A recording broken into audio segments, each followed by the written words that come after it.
Assim como cai a chuva do céu e não torna para lá, mas rega a terra, dá a semente e o pão ao que come, assim é a palavra que sai de minha boca.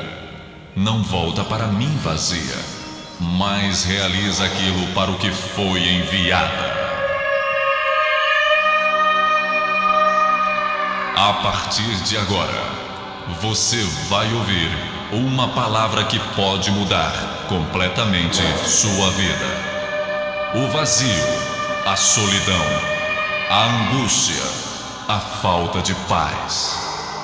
Tudo de ruim que sucede em sua vida nesta mensagem, Deus irá mudar e trazer até você paz, alegria, saúde e salvação eterna em Cristo Jesus.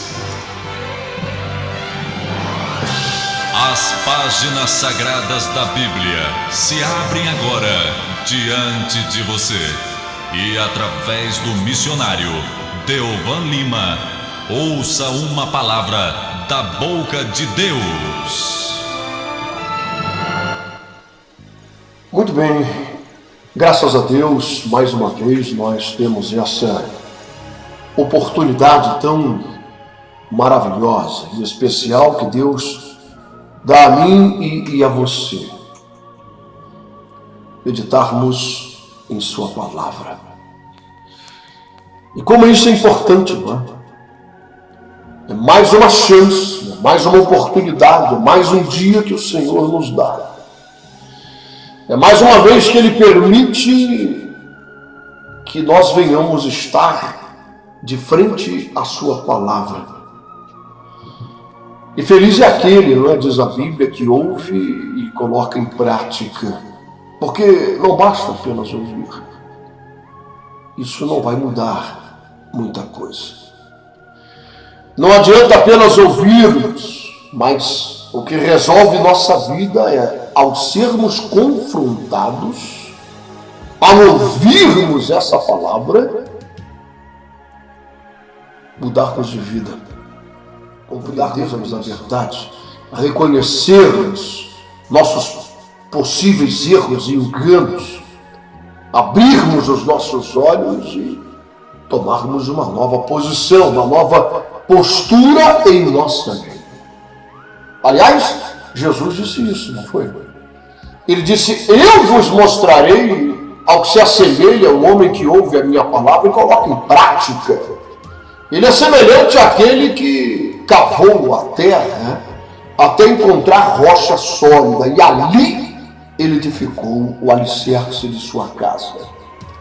Jesus está falando da vida do próprio sujeito. Não é? E aquele que ouve, se empolga na hora, mas aquilo entra por um ouvido, sai pelo outro, causa grandes efeitos, apenas aquele arrupio momentâneo. Não é? Mas ele volta para a sua velha vidinha de sempre. Esses casos existem. Jesus disse que eles são semelhantes àqueles que constroem o alicerce da sua casa em cima da areia. Aí você vê aquelas duas casas, elas são bem semelhantes. Tem janela, tem porta, tem telhado, tem chaminézinha, tudo, jardinzinho na frente, uma calçadinha, uma árvore do lado, tudo igual. Não é? Mas a grande diferença está muitas vezes naquilo que você não é capaz de enxergar aos olhos nus. Não é? Às vezes você vê duas pessoas e elas têm linguajar evangélico, elas têm trajar evangélico, não é? Elas frequentam uma igreja evangélica, não é verdade? Elas têm uma Bíblia evangélica. Você não vê diferença entre os dois, mas está lá no alicerce. E essa diferença, ela se evidencia, ela se exterioriza. É no momento em que o vento sopra e a chuva bate com violência. É no momento das tribulações, das tempestades, do ai meu Deus, e agora? É nesses momentos. Porque Jesus, ele disse que quando vier, porque ela vem, não é uma opção, não é talvez venha, se vier, é quando vier. Não é? quando vier a chuva e soprar o vento, aquele que edificou sua casa sobre a rocha pode quebrar até algumas janelas, mas a casa permanece firme de pé, porque está alicerçada na rocha. O vento não é capaz de derrubá-la. Mas o que alicerçou a sua vida sobre a areia? Jesus diz que não apenas vai cair, não tem opção não, vai cair mesmo. Não apenas vai cair a casa, mas será grande a sua ruína. Então, quando nós temos a oportunidade de ouvirmos a voz de Deus, de sermos confrontados com sua palavra, é um privilégio. É hora da gente cavar o nosso chão. Você está entendendo isso ou não? É hora da gente cavar o nosso chão, ou seja, começar a descobrir os nossos erros e procurar essa rocha. A rocha é Cristo. É sobre essa rocha que ele edificou a sua igreja. E à medida que nós vamos ouvindo essa palavra e vamos permitindo que ela tenha espaço e tenha lugar dentro de nós, o chão está sendo cavado, a areia está sendo jogada para fora. E nós vamos encontrar o alicerce. Quando a gente fala dessas coisas, a gente lembra logo de Pedro, né? Simão Barjonas, o apóstolo Pedro. Porque você que conhece a Bíblia sabe tão bem que Jesus ele usou essa ilustração da rocha quando conversava com Pedro. Porque Pedro acabara de dizer a Jesus, em resposta à questão que ele lançou a todos os apóstolos: quem dizem os homens que eu sou? Mas vocês, quem vocês acham que eu sou? Quem vocês que andam comigo, estão junto comigo, que ouvem a minha palavra, que veem os milagres que eu opero? Quem vocês acham que eu sou? E ninguém teve coragem de dizer nada. E Pedro disse: tu és o Cristo, Filho do Deus vivo. E aí Jesus disse: tu é bem-aventurado, não foi carne e sangue que te revelou isso. Ou seja, isso não veio da tua carne, não. Isso foi o meu próprio Pai que te revelou. E eu também te digo que tu és pedra. Sobre essa pedra eu edificarei a minha igreja, sobre essa rocha. E as portas do inferno não prevalecerão contra ela. Essa tempestade, esse ataque do mal, né? Esses dardos inflamados, são essas circunstâncias que o diabo promove ao nosso derredor, e as tempestades da vida, essa coisa toda. Quando nós estamos alicerçados nessa rocha, quando pertencemos verdadeiramente à igreja do Senhor Jesus, não estamos falando de nenhuma denominação, note bem isso. Eu estou me referindo a esse povo, a essa igreja sem mancha, sem mácula, irrepreensível, lavada, remida pelo sangue, alicerçada na palavra. Esse povo não cai, esse povo não desaba, esse povo não pode ser destruído, porque está alicerçado nessa rocha. E é evidente que essa rocha não é Pedro. Tadinho. Tadinho de todos nós. Não somos nada. A rocha a que Jesus se referiu não era o tadinho do Pedro, coitado. Ele tinha tantos erros e defeitos, né? Que foram se evidenciando no passar do tempo, foram se aflorando, né? Ele, como nós, precisava desesperadamente da misericórdia, do amor de Cristo, da paciência de Deus com ele, né? Era um cara arrogante, você lembra de tudo, você sabe como ele era. Mas a rocha que Jesus se referia era a verdade saindo da boca de Pedro, que não veio nem dele, veio de Deus. E essa rocha, esse alicerce é o seguinte: tu és o Cristo, ungido, o Filho do Deus vivo. Pronto e acabou. Quando estamos alicerçados sobre essa verdade, Então nenhum mal nos sucederá e nem praga alguma pode chegar à nossa tenda. Ele dá ordem aos seus anjos ao nosso respeito para nos guardar. 1000 caem ao nosso lado e 10.000 desabam à nossa direita, mas nós estamos sob um alicerce. A nossa casa não cai. Esta é a grande diferença. E a nossa vida, ela é assim, ela é composta de um discipulado, dia após dia, ano após ano, experiência após experiência. Você está entendendo isso? Deus vai construindo um caráter. Isso não é assim, num abrir e fechar de olhos. Não é? Isso não é assim, pega uma capa de um novo homem e arranca aquela capa carcomida e mofada do velho homem, joga no lixo, veste de novo, pronto, e está terminada a obra. Não, você nasce de novo por uma obra sobrenatural realizada pelo Espírito Santo de Deus, pelo poder do sangue derramado na cruz. Mas a história não acaba aí. Não é? Seus pecados foram perdoados, não é verdade? Mas há um caminho na frente. E nós precisamos desesperadamente de sermos discipulados por Cristo. Somos bebês na fé. Não entendemos essa coisa espiritual. Não sabemos como é esse mundo direito. Não sabemos o que vamos enfrentar. Nós precisamos desesperadamente da verdade. A Bíblia diz que Jesus disse aos judeus que criam nele. Ou seja, ele disse isso para as pessoas que acreditavam que ele, Jesus, era o Messias. Ele disse: conhecereis a verdade, e a verdade vos libertará. Ou seja, à medida em que vocês vão caminhando comigo, passo a passo, dia após dia, vocês vão conhecendo verdades. E essas verdades irão quebrar cadeias, abrir cadeados, abrir os olhos, desvendar as coisas espirituais, ensinar vocês a vencerem e a triunfarem.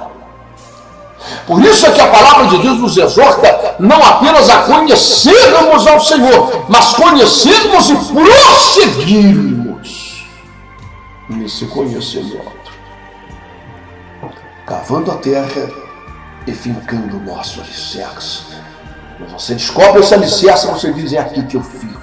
Quando Jesus fala sobre a tua moral, você diz: é aqui que eu fico. Quando Jesus fala da tua maneira de se trajar, você diz: é aqui que eu fico.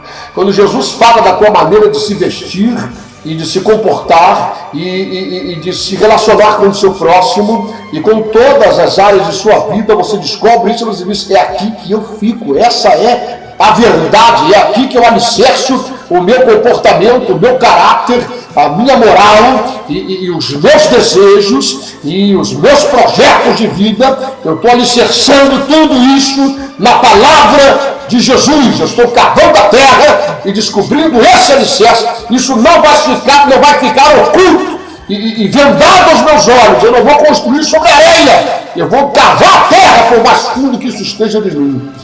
Mas eu vou descobrir essa verdade e é ali que eu alicerço a minha vida. Os discípulos, eles eram assim. Jesus os pinçou no meio do povão. Ele não foi no sinédrio para conversar com os sacerdotes, escribas, fariseus, saduceus, zelotes. Gente de barba branca, olhar profético, não é verdade? Voz grave, assim diz. Não. Ele largou essa gente de lado, ele foi por ali, nas margens do mar da Galileia. Pescadores, gente simples, rudes. Não é? Mas há um aspecto importante nessa gente simples e rude, é o desejo de aprender. É a consciência que não é nada. Lembra do que Pedro disse para Jesus? Senhor, não perde teu tempo comigo não, eu vou ser sincero com o Senhor. Eu estou vendo que tu és um homem santo, esse milagre aqui, peguei um monte de peixe, eu sei que não tinha nada aqui, essa coisa sobrenatural. Eu quero ser sincero com o Senhor, não perde tempo comigo não, vai no cinema, conversa com o Caifás, tem um monte de cara lá que é santo, né? Eles são mestres da lei, eu não conheço nem direito a Bíblia, Jesus. Olha, eu de vez em quando vou na sinagoga, mas eu confesso que a minha preferência maior é ficar em casa vendo uma televisão e tal. E Jesus disse para ele, não se preocupa não, Pedro, eu conheço muito bem você. Mas até pelo fato de você estar reconhecendo que você não é nada, até pelo fato de você estar reconhecendo que é só um pecador, isso já mostra que a minha escolha, ela foi bem feita. Não tenha medo não, eu sei quem você é. Mas eu quero que você saiba o que eu vou fazer de você. Porque os anos vão se passar. Você terá experiências, situações serão vividas, e eu farei de você um líder, eu farei de você um apacentador de minhas ovelhas, eu farei de você um pescador de homens, um ganhador de almas.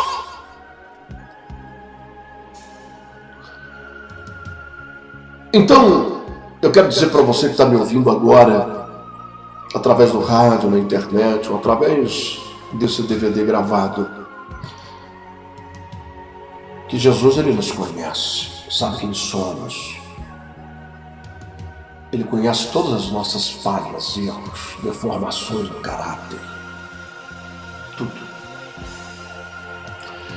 Ninguém pode enganá-lo. E ele tem a intenção de transformar, mudar. Lembra da história do oleiro? Pois é.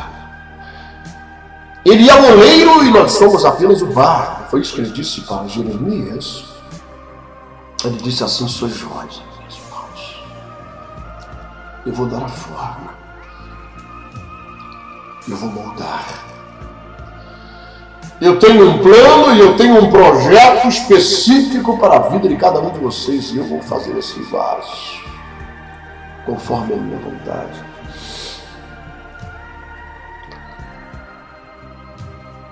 Eu estava meditando nessa manhã sobre um trecho da vida do Pedro. Um momento em que ele foi chocado, foi no murro do peito, meu irmão, na sua vaidade. Jesus olhou para ele e disse: olha, Pedro, antes do galo cantar hoje você vai ter me negado 3 vezes. Na frente de todo mundo. Ele, o Pedrão. O Pedro, porque na verdade havia entre os discípulos uma disputa, e se você for ler a Bíblia, o livro de Atos dos Apóstolos e os Evangelhos, você vai perceber que isso é um fato. Havia entre eles uma disputa para ver qual deles era maior. Ou seja, qual deles expulsava o capeta mais feroz, qual deles tinha mais autoridade espiritual, fazia o bicho rolar no chão, plantava na beira, aquela coisa toda, qual deles curava a enfermidade mais escabrosa, o paralítico mais paralisado, não é verdade? E havia uma disputa para saber quem era o grande entre eles, o grande discípulo, o grande apóstolo, não é verdade? E Pedro era um cara arrogante, você sabe disso. Ele chegou a dizer, quando Jesus falou ali naquela mesa: em verdade eu digo a vocês que um de vós vai me trair. Ele começou a falar de sua morte e tudo aquilo. Pedro, ele pediu uma parte, e ele diz assim: olha, é verdade, eu vou falar, eu não queria dizer não. Eu não queria dizer, mas já que o senhor puxou esse assunto, eu sou obrigado a falar. Todos eles podem te trair. Todos. Judas, João, Tiago, Bartolomeu, Filipe, olha, todos eles. Essa gente é cheia de defeitos, o senhor não conhece direito. Estou falando para o senhor não... Essa gente é cheia de defeito. Todos eles podem te trair, menos eu. Porque eu sou o Pedrão, o grande Pedro. Já mandei fazer uma placa gigantesca ali na esquina, igreja do grande Pedro. Só estou esperando o senhor Moreira ressuscitar para mandar cravar uma loja que eu aluguei. E eu vou fazer um trabalho ali gigantesco. Eu sou o grande Pedro. Todos podem te trair, menos eu. Eu estou pronto a ir contigo até a morte. Se o senhor for pegar uma cruz, eu pego outra do lado e nós vamos ser crucificados juntos. Antes de amanhecer o dia, Pedro, você já terá me negado que me conhece 3 vezes.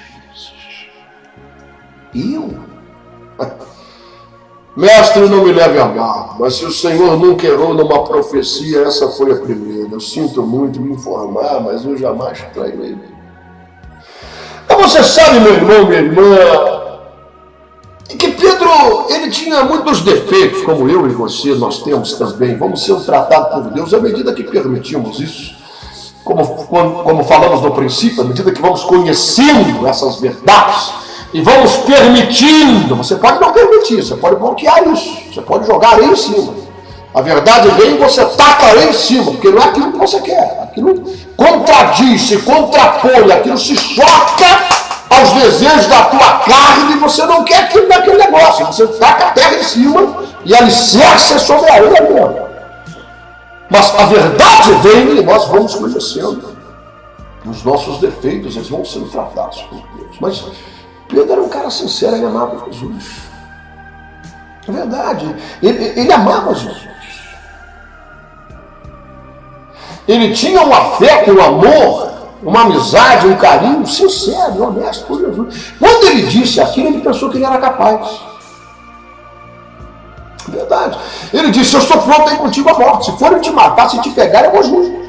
E você lembra da história? Quando os soldados do Sinédrio vieram com aquele Judas, né, os Iscariotes, vieram com ele e pegaram nos braços de Jesus. Pedro se levantou, pegou uma faca e cortou a orelha do cara.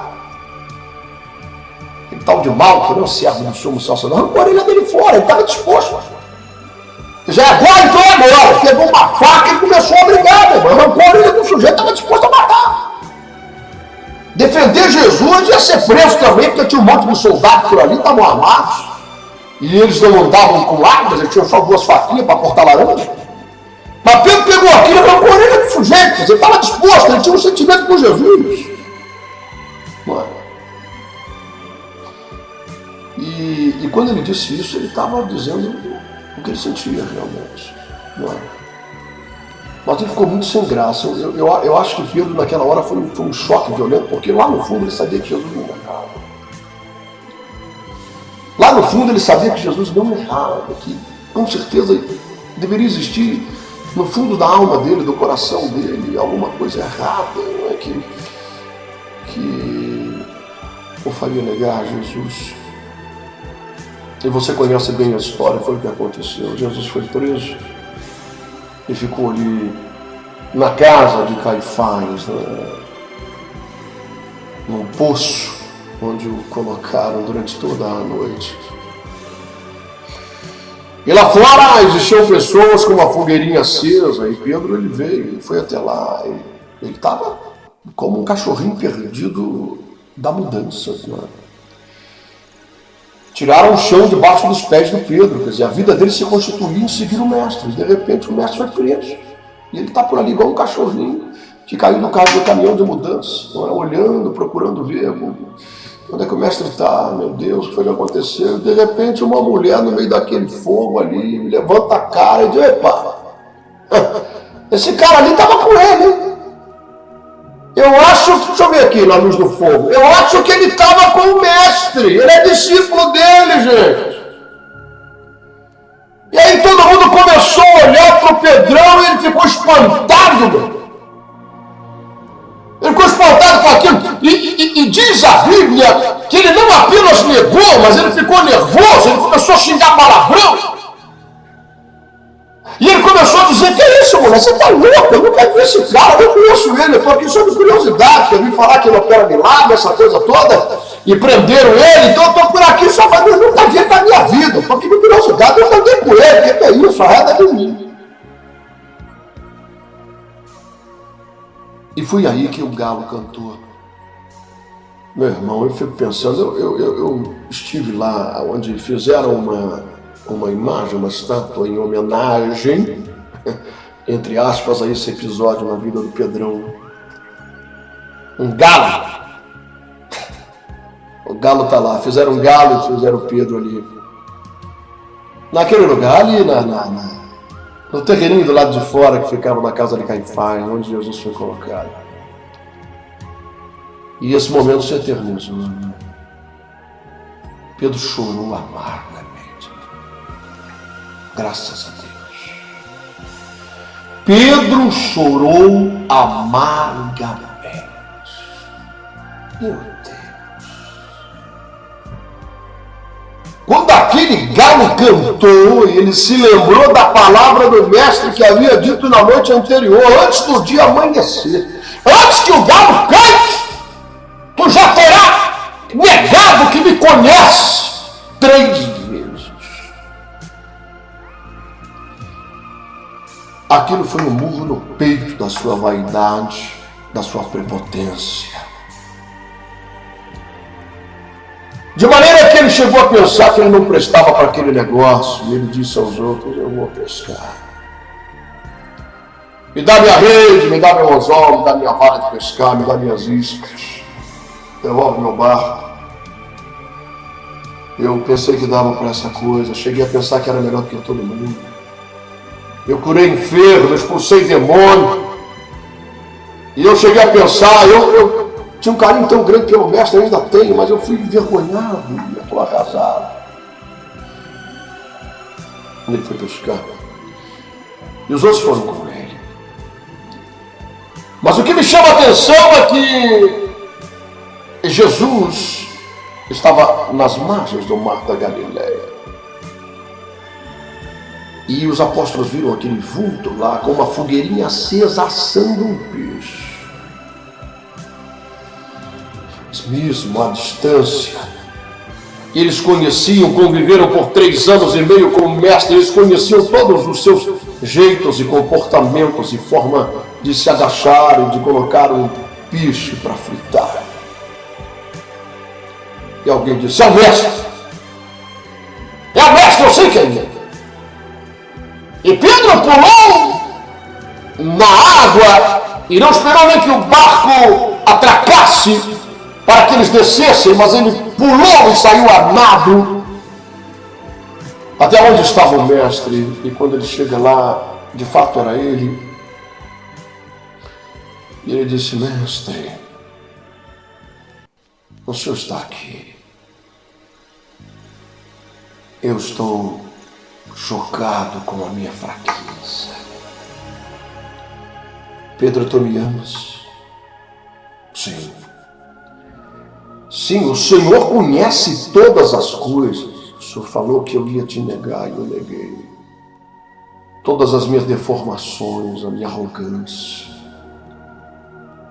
Mas o Senhor sabe que eu te amo. Pedro, tu me amas mesmo? E ele responde mais uma vez que sim. E então pela 3ª vez ele pergunta. E Pedro nota que essas 3 vezes foram propositais. Porque ele negou 3 vezes. E da mesma forma, na beirada de um foguinho, lá no pátio da casa de Caifás, agora Jesus acende aquela fogueirinha e cria o mesmo aspecto. E por 3 vezes pergunta a ele: você me ama? E ele diz: sim, tu sabes que eu te amo. Sabes que meu amor não é perfeito, porque eu sou um homem falho, cheio de erros. Mas já não tenho mais aquela soberba que eu tinha antes, mestre. Pois eu me julgava até melhor do que o Senhor. O Senhor falou que eu ia errar, que eu ia negar, que eu ia pecar, e eu discordei, eu disse que não, porque eu me julgava melhor que todos os outros, eu achava que todos podiam te negar, menos eu. Eu agora não tenho mais aquela arrogância, mas eu te amo de verdade. E o mestre disse: agora sim, Pedro, agora sim. Agora você está pronto. Agora eu sei que você vai até mandar quebrar aquela placa que você mandou fazer. Agora você está pronto para apacentar as minhas ovelhas.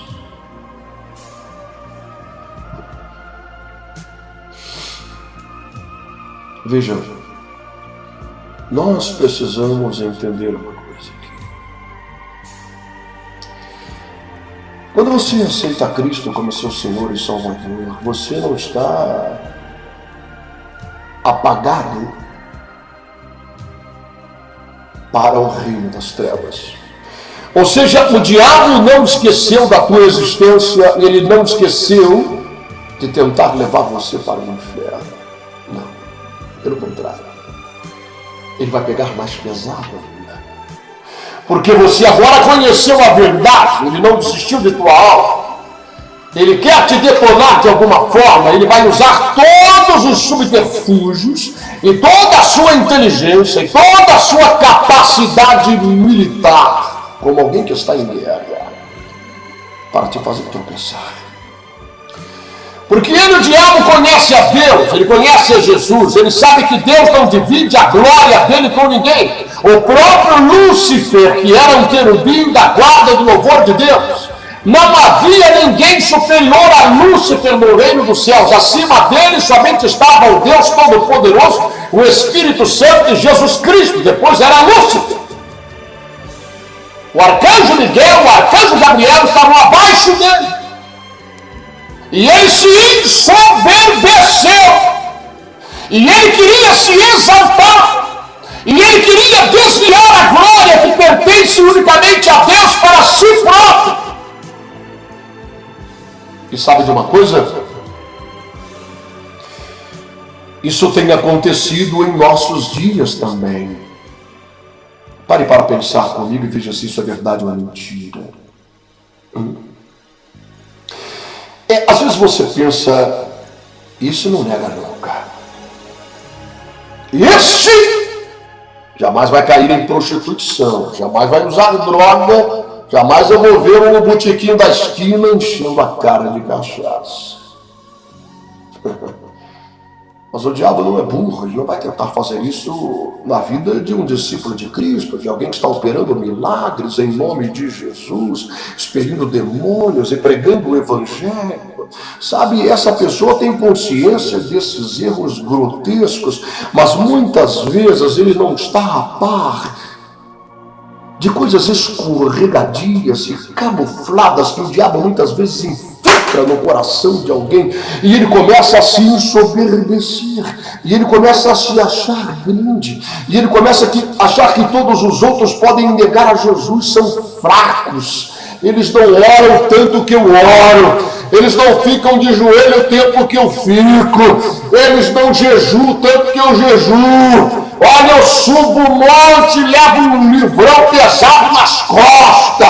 Olha, eu caminho 90 quilômetros até chegar no monte, lá eu faço um sacrifício. Sabe, tem gente querendo fazer sacrifício quando o único sacrifício necessário já foi feito por Cristo na cruz, meu irmão. E tem gente que arrasta a cruz pesada pelo caminho de uma cidade até a outra e leva aquilo a sério e acha que aquilo está agradando a Deus. Tem gente que faz uma campanha de jejum e ele faz questão de se mostrar contristado. Eu estou jejuando, meu Deus. Não é? E faz questão que todo mundo saiba que ele está em jejum, que ele faz subir um monte de não sei quanto de altura e lá em cima ele vai levar não sei o que, arrastando pelas costas. Daqui a pouco tem gente flagelando o próprio corpo, igual tem gente por aí, algumas religiões, que amarra uma gilete na ponta de uma corda e começa a jogar nas costas até sangrar. Né? Eu estava vendo uma reportagem no History Channel de um pessoal. Sabe o que eles fazem? Se crucificam, verdade. Faz uma cruz de madeira, prega, pega um pregão daqueles grandões, crava na mão, na outra, no pé, e levanta o cara crucificado, velho. O bicho fica bem anestesiado ali, parece que ele está possesso por demônio, a coisa é violenta. Então as pessoas elas vão se deixando levar por essas coisas. Então tem gente que se acha o segundo Cristo, ele quer fazer um sacrifício ainda maior, não é? Ele quer fazer coisas ainda mais drásticas, não é? O sacrifício de Cristo não foi suficiente, não é verdade? E ele é o grande, ele é o cara que ora não sei quantas horas por dia, que fica de joelho não sei quantas horas por dia, e que jejua não sei quanto tempo, não sei quantos dias, está magrinho, coitado, de tanto jejuar. E aquela coisa, o cara é poderoso, ele começa a se achar um grande, ele começa a se achar melhor do que todo mundo, e começa a entrar soberbo. E Satanás ele começa a infiltrar aquele mesmo veneno que infectou o coração dele no coração desses homens. O diabo, Lúcifer, estava ao redor do trono de Deus, meu irmão. Então você que é um servo de Deus, uma serva de Deus, deve estar vigilante com essa questão da arrogância, da prepotência, da soberba, de achar que você é o último biscoito do pacote, de que sem você Deus não vive, de que sem você a obra de Deus não pode ser realizada, não pode ser feita, de que todos podem negar a Cristo, menos você. Porque quando o homem reconhece que ele não é nada, aí é que ele está pronto para apacentar as ovelhinhas de Jesus. E foi por isso que Pedro morreu crucificado também, mas não como mestre, de cabeça para baixo. A Bíblia não diz isso, mas os relatos históricos dizem que foi assim que ele morreu. Jesus falou do tipo de morte que ele haveria de glorificar a ele. E ele pediu para ser crucificado assim, simplesmente porque ele disse: eu não sou digno de morrer como o meu mestre morreu. Me pendura de cabeça para baixo. Os que se humilham serão exaltados, mas os que se exaltam serão humilhados. Pense nisso. Quando você estiver caminhando quilômetros ou arrastando uma cruz pelo caminho, levando livros pesados ou qualquer objeto para cima de um monte, a título de fazer um sacrifício aos olhos do povo, pense nisso. Que Deus abençoe.